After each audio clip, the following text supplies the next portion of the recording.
नमस्कार दोस्तों, इन्फ्राटॉक्स के नए एपिसोड में आपका स्वागत है। तो चलिए शुरू करते हैं। पहली खबर की शुरुआत करते हैं केरला से, जहां पर दोस्तों greater Cochin development authority Kochi info park के तीसरे फेज के लिए प्रिपरेशन स्टार्ट कर चुकी है और यहां पर अभी उन्होंने लैंड पूलिंग को लेकर नोटिफिकेशन इशू कर दिया है।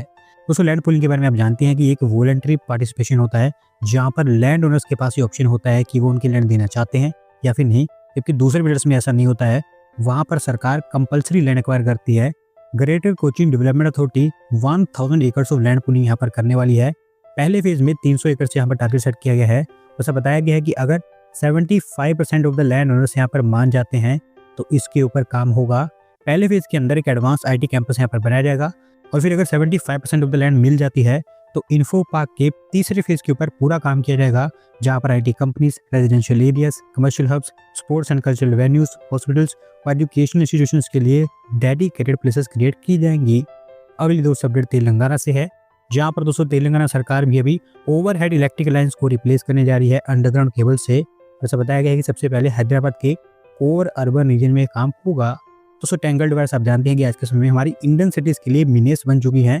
अब धीरे धीरे हमारे देश की अलग अलग सरकारों ने भी इसके बारे में सोचना शुरू कर दिया है, क्योंकि आज से जस्ट कुछ दिन पहले ही दिल्ली सरकार के द्वारा इस तरह की सेम अनाउंसमेंट की गई थी और अब तेलंगाना के द्वारा भी सेम अनाउंसमेंट की गई है। लेकिन दोस्तों हैदराबाद के अंदर काफ़ी बड़े स्केल पर काम होगा, क्योंकि 25,000 kilometres of overhead electric lines को अंडरग्राउंड बनाया जाएगा, जिससे कि आउटर रिंग रोड से लेकर भारत फ्यूचर सिटी तक का पूरा एरिया कवर कर दिया जाएगा। 13,500 करोड़ रुपये यहाँ पर खर्च किए जाएंगे इसी काम के ऊपर और southern power distribution company of Telangana यहाँ पर इस काम को हैंडल करेगी, उनको रिस्पॉन्सिबिलिटी दी गई है।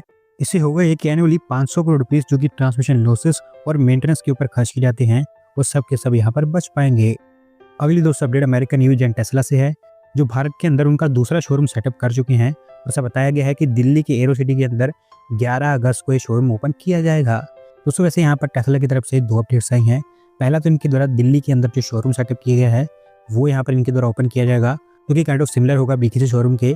मॉडल वाई यहाँ पर भी इनके द्वारा शोकेस किया जाएगा। इसके अलावा टेस्ला का पहला सुपर चार्जर भी इनके द्वारा लॉन्च किया गया है। मुंबई के अंदर 4 V4 सुपर चार्जिंग स्टॉल्स यहाँ पर सेटअप किए गए हैं, जिसमें बहुत डीसी और एसी चार्जर्स हैं। और टेस्ला के भारत में आने से हमें जो 2-4 मेन उम्मीदें थी, उनमें से एक उम्मीद यही थी कि ये भारत के अंदर बड़े स्केल पर ईवी चार्जिंग इंफ्रास्ट्रक्चर को तैयार करेंगे। अभी होपफुली उसके ऊपर काम स्टार्ट कर दिया है। अगली दोस्तों अपडेट एविएशन एमआरओ से है, जहाँ पर दोस्तों एयर इंडिया इंजीनियरिंग सर्विसेज को European union aviation safety agency की सर्टिफिकेशन मिल गई है और अब इनकी Thiruvananthapuram MRO facility European aircraft की एमआरओ के लिए एलिजिबल है। दोस्तों ये एमआरओ फैसिलिटी एयर इंडिया के द्वारा पिछले ऑलमोस्ट 13-14 सालों से ऑपरेट की जा रही है और अभी तक इनके द्वारा एयरबस 320 और बोइंग 737 वेरिएंट्स की यहाँ पर एमआरओ की जाती थी, और वो भी मेनली वो एयरक्राफ्ट होते थे जो कि या तो इंडियन कंपनीज के हैं या फिर अगल बगल के देशों के हैं। यूरोपियन रजिस्टर्ड या फिर यूरोपियन लीज एयरक्राफ्ट की एमआरओ यहाँ पर नहीं होती थी, पर अब क्योंकि अप्रूवल मिल गई है तो यूरोपियन एयरलाइंस के लिए भी यहाँ पर एमआरओ का काम किया जा सकेगा। एयर इंडिया के द्वारा बहुत ही जल्दी यहाँ पर एक ड्यूल हैंगर बिल्ड किया जाएगा, जिसके चलते वो और बड़े एयरक्राफ्ट की एमआरओ यहाँ पर हैंडल कर पाएंगे। अगली दोस्तों अपडेट दिल्ली से है, जहाँ पर भारत सरकार के द्वारा दिल्ली के अंदर प्रगति मैदान कॉरिडोर के अंडरपास नंबर 5 के लिए कंस्ट्रक्शन रीस्टार्ट करने की अप्रूवल दे दी गई है और अब ऐसा बताया गया है कि नई गाइडलाइंस के अंतर्गत इसको बनाया जाएगा। तो हालांकि मैं आपको बता दूं कि अंडरपास का काम पहले किया जा रहा था, लेकिन 2023 से रुका पड़ा है, क्योंकि उस समय फ्लडिंग के चलते जो प्री कास्ट कंक्रीट बॉक्सेस यहाँ पर लाए गए थे इसके कंस्ट्रक्शन के लिए, वो सारे पानी में डूब गए थे। और ये काफ़ी अनफॉर्चुनेट बात थी कि एक प्रोजेक्ट जो भी बनाया ही जा रहा है वो भी फ्लडिंग का शिकार हो गया है। इसका मेन कारण ऑब्वियसली करप्शन था, लेकिन फिलहाल अभी भारत सरकार के द्वारा यहाँ पर कुछ नए गाइडलाइंस इशू की गई हैं और उसी के बेसिस पर इसको बनाने की बात की गई है। रिंग रोड, सराय काले खान और आई जैसी जो स्ट्रेचेस हैं वहाँ पर ट्रैफिक कंजेशन रिड्यूस होता हुआ दिखाई देगा। अगली दोस्तों अपडेट गुजरात से है, जहाँ पर दोस्तों गुजरात के सीएम के द्वारा अनाउंस किया गया है कि दिल्ली मुंबई एक्सप्रेसवे को दहेज के साथ भी जोड़ा जाएगा गुजरात के अंदर, और इसके लिए भी 400 करोड़ रुपये के प्रोजेक्ट के लिए फाउंडेशन स्टोन रख दिया गया है। दोस्तों बेसिकली यहाँ पर आमोद, टंकरिया और मुलेर इस रोड की 4 लेनिंग के ऊपर काम किया जाएगा और इसी के अंतर्गत कुछ ऐसी स्ट्रक्चर्स भी बनाए जाएंगे जिससे कि ये road directly Delhi Mumbai expressway से कनेक्ट हो जाएगा। 46 किलोमीटर का ये प्रोजेक्ट है और अभी क्योंकि फाउंडेशन रख दिया गया है तो काम यहाँ पर अब स्टार्ट हो चुका है। अगली दोस्त अपडेट उत्तर प्रदेश से है, जहाँ पर वाराणसी प्रयागराज ग्रीन फेरी प्रपोजल को इंडियन अथॉरिटीज की अप्रूवल मिल चुकी है और अब जल्द किसी भी दिन इस फेरी को यहाँ पर इंट्रोड्यूस किया जा सकता है। दोस्तों बेसिकली एक पूरी की पूरी हाइड्रोजन पावर्ड फेरी होगी, जिसको गंगा रिवर के ऊपर ऑपरेट किया जाएगा और इनफैक्ट ये हमारे देश की पहली हाइड्रोजन पावर्ड फेरी होगी जो कि रिवर के ऊपर ऑपरेट की जा रही है। कोचिन शिपिंग लिमिटेड के द्वारा इसको बनाया गया है और इस शिप को भी इंडियन रजिस्टर ऑफ शिपिंग के द्वारा अप्रूवल दे दी गई है।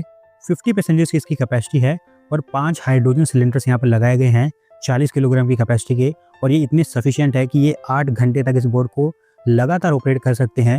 और अच्छी बात यह है कि यहाँ पर इस बोट के 6 महीने के ट्रायल ऑलरेडी कंप्लीट हो चुके हैं, तो अब डायरेक्टली इसको लॉन्च किया जाएगा।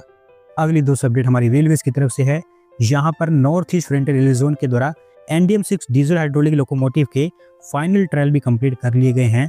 और वैसे बताया गया है कि iconic Darjeeling Himalaya rail line के ऊपर इनको ऑपरेट किया जाएगा।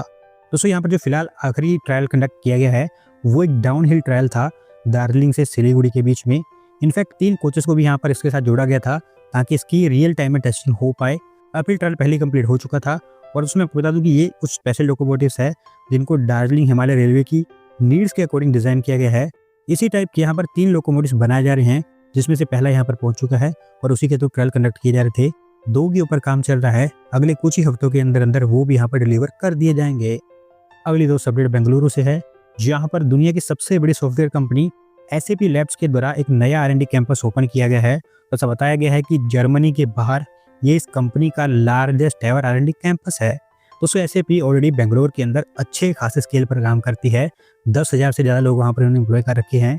उनका एग्जिस्टिंग कैंपस वाइल्डफील्ड में है 22 एकड़ के एरिया में, लेकिन ये कैंपस उससे ऑलमोस्ट 2 गुना बड़ा होगा जो कि 41 एकड़ के एरिया में बनाया गया है, जिसमें से अभी पहला फेज 27 एकड़ के एरिया में ओपन किया गया है। बेंगलुरु एयरपोर्ट के पास देवनहल्ली में सेटअप किया गया है और ओवरऑल 194 मिलियन यूरोस की यहाँ पर बड़ी इन्वेस्टमेंट की गई इस कंपनी के द्वारा। अच्छी बात यह है कि इस एक प्रोजेक्ट के चलते 15,000 के आसपास जॉब जनरेट हो पाएंगी। तो आप एस्टिमेट कर सकते हैं कि कितने बड़े स्केल का ये प्रोजेक्ट है। पहला फेज भी ओपन हो गया है, दूसरी फेज के ऊपर भी काम जारी है और वो भी 2028 के तीसरे क्वार्टर तक तैयार हो जाएगा। अगली 2 अपडेट टाटा ग्रुप से है, जहाँ पर अभी वो और एक्विजिशन करने वाले हैं ऑटोमोटिव सेक्टर के अंदर और इस बार उन्होंने जापानीज कंपनी इचिको के साथ में मिलकर ये काम करना है। दोस्तों सिर्फ कुछ दिन पहले मैंने आपको बताया था कि टाटा के द्वारा इटालियन ट्रक मेकर इवाइको को खरीदा जाएगा और वो एक काफ़ी बड़ा एक्विजिशन होगा क्योंकि पूरा का पूरा उसका बिजनेस टाटा के द्वारा एक्वायर कर लिया जाएगा। लेकिन ये एक्विजिशन उतना बड़ा नहीं होगा, लेकिन इंपॉर्टेंट काफ़ी ज़्यादा होगा। यहाँ पर फ्रेंच कंपनी वेलियो के इंडियन बिजनेस को एक्वायर करने की बात की गई है। वेलियो बेसिकली ऑटो कंपोनेंट्स की मैन्युफैक्चरिंग करती है और इंडियन मार्केट में मेनली वो लाइटिंग बिजनेस प्रोवाइड करती है और वो पूरा का पूरा काम यहाँ पर टाटा और इस जापानीज कंपनी के जॉइंट वेंचर के द्वारा एक्वायर कर लिया जाएगा। ये तो नहीं पता है कितना पैसा यहाँ पर खर्च किया जाएगा, लेकिन ऐसा कहा गया है कि दोनों कंपनीज के पास 50-50% स्टेक होगा। ओवरऑल इसके चलते टाटा की ऑटो कंपोनेंट मैन्युफैक्चरिंग और बढ़ पाएगी और साथ साथ क्योंकि उनके पास नए प्रोडक्ट्स का एक्सपोजर आएगा तो और कई सारे नए मार्केट्स में वो एंट्री कर पाएंगे। अगली 2 अपडेट डिफेंस सेक्टर से है, जहाँ पर दोस्तों हमारी डिफेंस एक्विजिशन काउंसिल के द्वारा हमारी डिफेंस फोर्सेस के 67,000 करोड़ रुपीस के और डिफेंस प्रपोजल्स को अप्रूवल दे दी गई है। ऐसा बताया गया है कि हमारी तीनों ट्राई सर्विसेज यानी कि इंडियन आर्मी, इंडियन एयरफोर्स और इंडियन नेवी तीनों के लिए वेपन्स और इक्विपमेंट्स खरीदे जाएंगे। दोस्तों वैसे यहाँ पर बहुत सारे वेपन्स को लेकर अप्रूवल दी गई है। अगर कुछ मेन एक्विजिशंस की बात करूँ तो हमारी इंडियन आर्मी के लिए thermal imager based drive night sight को अप्रूवल दी गई है, जो आगे चलकर BMP की नाइट ड्राइविंग कैपेबिलिटी को इन्हांस कर देंगे। इसके अलावा हमारी इंडियन नेवी के लिए कॉम्पैक्ट ऑटोनोमस सरफेस एयरक्राफ्ट को अप्रूवल दी गई है। ब्रह्मोस और बराक 1 जैसे जो मिसाइल्स है उनको भी अप्रूवल दी गई है। सिमिलरली हमारी इंडियन एयरफोर्स के लिए माउंटेन रडार्स और सक्षम सिस्टम के अपग्रेडेशन को अप्रूवल दी गई है। रिमोटली पायलटेड एयरक्राफ्ट को लेकर भी यहाँ पर अप्रूवल दी गई है और भी बहुत सारी चीज़ें यहाँ पर हमारी डिफेंस फोर्सेस के लिए खरीदी जाएंगी। आज की आखिरी अपडेट रिलायंस की कैंपा कोला से है, जो कर्नाटका के अंदर उनका एक नया बोटलिंग प्लांट सेटअप करने जा रहे हैं और जिसके लिए उनको कर्नाटका कैबिनेट की अप्रूवल मिल गई है। दोस्तों कैंपा कोला आज के समय में पेप्सिको और कोका कोला जैसी कंपनीज का काफ़ी बड़ा कंपटीटर बनता जा रहा है और अभी जो लगातार इनके द्वारा देश के अंदर अलग अलग एरियाज में बोटलिंग प्लांट सेटअप किए जा रहे हैं कि उसी का ये टेस्टामेंट है कि कैसे ये भारत में एक्सपांड कर रहे हैं। इनका ये प्लांट स्पेसिफिकली विजयपुरा डिस्ट्रिक्ट के अंदर बनकर तैयार होगा और अच्छी बात यह है कि इनको यहाँ पर 100 एकड़ ऑफ लैंड कर्नाटका सरकार के द्वारा एलोकेट कर दी गई है। 1,622 करोड़ रुपीस की यहाँ पर इन्वेस्टमेंट होगी और एक बार जब इनका ये प्लांट तैयार हो जाता है तो 1200 के आसपास जॉब्स यहाँ पर जनरेट हो पाएंगी। दोस्तों आज की वीडियो में बस इतना ही। अगर आप अपनी तरफ की अपडेट सबमिट करना चाहते हैं तो डिस्क्रिप्शन के लिंक पर क्लिक करके सबमिट कर सकते हैं। और अगर आज की वीडियो पसंद आई हो तो वीडियो को लाइक करें, चैनल को सब्सक्राइब करें।